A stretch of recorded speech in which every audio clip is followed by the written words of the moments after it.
We're the same people who does the Tanduay First Fight. Na-inspire din ako because ang daming music festivals na nangyayari. 107, Neverland, puro foreign acts yun. And there's nothing wrong with that. And I want to welcome all of them. Para tingnan natin, compare natin yung sarili natin. Then doon namin na-realize, may malaking gap eh. Maraming events nangyayari, pero kanya-kanya, solo-solo. Ito kasi, we're providing them one big stage for everyone, especially for the new generation, to appreciate the talent natin dito. That's why we want to promote OPM. Kung gaano ka-grand yung mga festivals right now, so we're gonna give them that kind of experience, that kind of stage, talagang state of the art.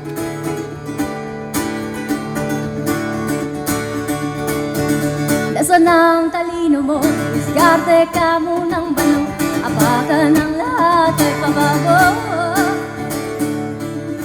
To me, it's really, really important to have this kind of support from different agencies and different companies. Diba, na the love for music is always there, and daming musicians eh. Whether or not the industry is up, diba, or down, hindi nawawala yung love for music, yung passion for music ng mga Filipinos. At pero syempre, we have to help each other out to make it more sustainable. We also need to invest in it so that we can grow as a culture. We need to invest in it talaga. So kailangan namin tulong.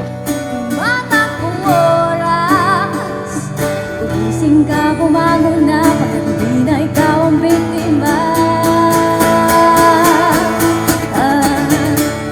For me, I really see it as a movement na lalong papalakasin ulit yung mga OPM performances natin. And it shows na kaya natin maging main act, kaya natin maging international act on our own.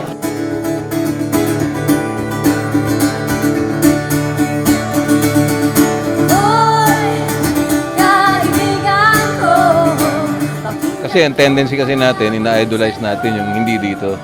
Yung nandito, we take it for granted. Which is natural, parang hindi mo makita ilong mo eh. Parang ganun yun eh. Importante, paalala lang natin, may ilong tayo. Patungo sa pangakong paraiso. I'd like to invite all of you to please come and join us to Fusion, the first Philippine Music Festival. That's on Jan 30, 2015 at SM Mall of Asia. You can get details, the complete listing of the bands with our Facebook, Fusion. So please watch out for that.